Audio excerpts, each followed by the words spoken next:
C'est un craquage, Ambre, il y a pas d'autre mot.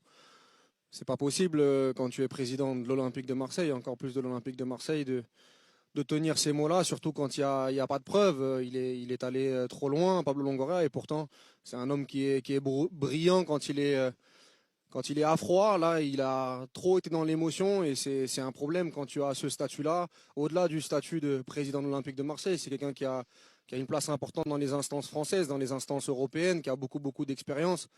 Et là, il se met en porte-à-faux, il se met hors jeu. Moi, je veux bien entendre qu'il y ait un débat plus global sur l'arbitrage en France, parce qu'il y a des erreurs d'arbitre. L'OM en a subi cette saison.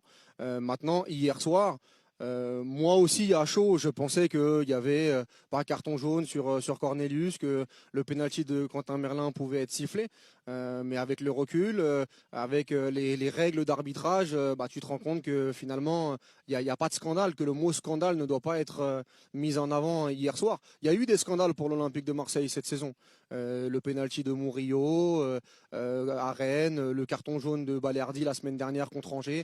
Il y a plein de choses. Il y a plein de choses. L'OM, ça tombe pas du bon côté cette saison. Mais hier, moi, je pense que se réfugier là-dessus et d'employer ces mots, c'est une faute grave de la part de Longoria.